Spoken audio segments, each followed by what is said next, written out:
वैसे ही महामारी और बिगड़ते आर्थिक हालातों से मन उदास था कि अचानक टप की एक खबर ने दिल हिलाकर रख दिया।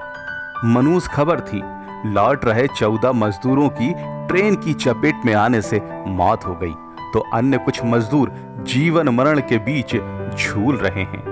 विडंबना देखिएगा, जिस रोटी की तलाश में अपने घर से दूर थे, वही रोटियां रेलवे ट्रैक पर बिखरी पड़ी थी। जो सैनिटाइजर कोरोना से बचाने वाला था, वो आज बेमानी होकर वीराने में था। दरअसल ये मजदूर मध्य प्रदेश के थे और घर वापसी के चलते जालना से भुसावल जा रहे थे, क्योंकि वहीं से इन्हें ट्रेन मिलना थी। पैदल चलते थकान इतनी बढ़ गई कि आखिरकार शरीर ने हिम्मत ही ना दिखाई और रेल पटरी ही बिछौना बन गई। थकान इतनी थी कि पलक झपकते ही सभी नींद के आगोश में जा छिपे। स्टील फैक्ट्री में काम करने वाले इन भाइयों ने सरकार से भी गुहार लगाई थी, लेकिन सुनवाई थी जो ना हुई। और आपने पास के लिए अप्लाई किया था क्या? किए थे ना। फिर आप अपने इधर किए थे, एमपी में किए थे। फिर रिस्पांस आया नहीं? कुछ नहीं आया, कुछ भी नहीं। कुछ नहीं। सुनिए उस शख्स से पूरा घटनाक्रम जो इन मजदूरों के समूह में शामिल था।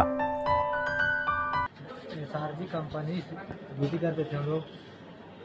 गांव जा रहे थे। कल शाम को 7 बजे निकले। वहाँ से हम लोग सुबह 5 बजे भोर में पहुँचे। यहाँ भोर में पहुँचे 4 बजे, मतलब आराम कर, पैर दुखने लगा तो आराम करने लगे। हम लोग पीछे थे। अच्छा। लोग सब आगे आ गए थे। अच्छा। आगे आ गए थे तो उन लोग आके ट्रेन लाइन में बैठ गए। अब मैं पीछे था, उनको झपकी लग गया है। इतने में थोड़ी देर बाद गाड़ी आ गया है। हम लोग सुने, वहाँ से दौड़ के आए, क्या गाड़ी आ गया। पर लाइन में तो नहीं बैठे, लाइन में बैठे थे। मैं आवाज दिया, सुन नहीं पाया, गाड़ी निकल गया। तो आप अंदर से भुसावल जा रहे थे। भुसावल से एमपी। रेल अधिकारियों की माने तो सुबह 5:15 बजे के आसपास एक ट्रेन इसी ट्रैक से गुजरी। नींद इतनी गहरी थी कि किसी को भी ट्रेन आने की भनक तक ना लगी। धड़धड़ाती हुई ट्रेन एक एक कर सभी मासूमों को अपनी जद में लेती गई। खबर फैलते ही स्थानीय प्रशासन सक्रिय हुआ। घायलों को औरंगाबाद के सिविल अस्पताल में दाखिल कराया गया, जहां सभी का इलाज जारी है, लेकिन स्थिति चिंताजनक। वाकई घटना शर्मनाक है। शिवराज सरकार की अपनी नई पारी में ये पहली इतनी बड़ी घटना है जिसके चलते लोगों में काफी आक्रोश है, तो पीड़ितों के परिजनों के दिलों में ना मिटने वाला दर्द। सरकार का दावा है कि बाहरी प्रदेश से मजदूरों की घर वापसी की हर सुविधा उपलब्ध कराई गई है, लेकिन दावा खुद ही वेंटिलेटर पर पड़ा हाँफ रहा है।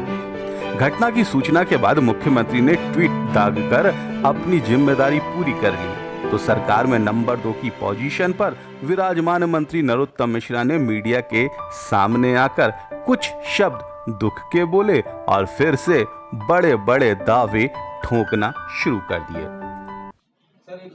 सुबह ही सुबह बहुत दुखद खबर, दुखद क्या हृदय विदारक खबर है।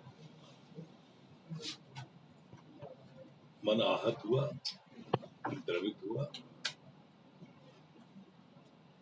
मौत का कोई भी कंपनसेशन नहीं होता। तत्काल जांच का बोला। माननीय मुख्यमंत्री जी ने रेल मंत्री जी से भी बात की, महाराष्ट्र के मुख्यमंत्री जी से भी बात की। 5-5 लाख रुपया प्रत्येक मृतक को और घायलों का संपूर्ण इलाज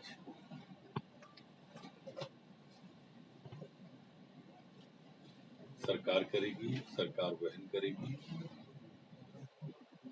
अभी प्राथमिकता हमारी जो घायल हैं उनको स्वस्थ करने की है। एक स्पेशल विमान पूरी टीम लेके रवाना हुआ है। घटना क्यों हुई, कैसे हुई, इसकी गहराई में भी जाने की पूरी कोशिश की जा रही है।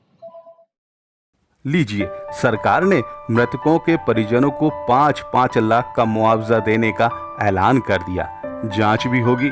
कुल जमा मामला दफन करने की तैयारी शुरू। धरातल पर हालात बदतर हैं।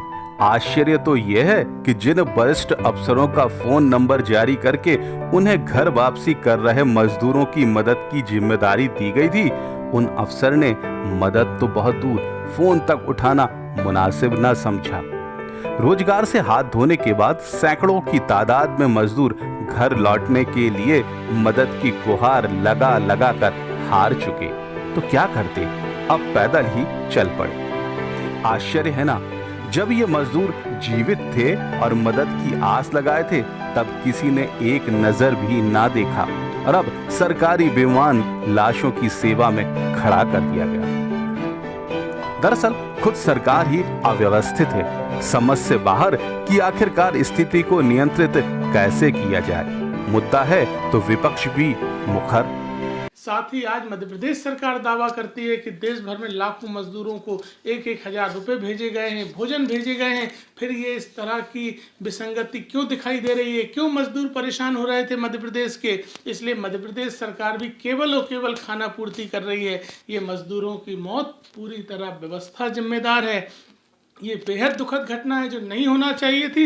हम सरकार से मांग करते हैं, अभी भी जो मजदूर फंसे हुए हैं उनको जल्द से जल्द अपने घर पहुंचाने की व्यवस्था की जाए, ताकि किसी और परिवार को इस तरह की दुखद घटना का सामना न करना पड़े।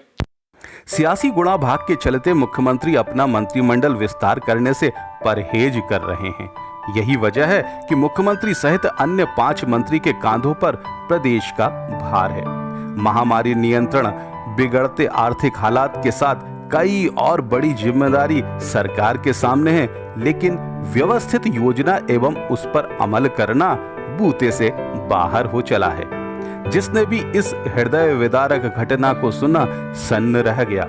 मामले की जांच होगी और औपचारिक टीप के साथ मसला फाइलों में कैद हो जाएगा।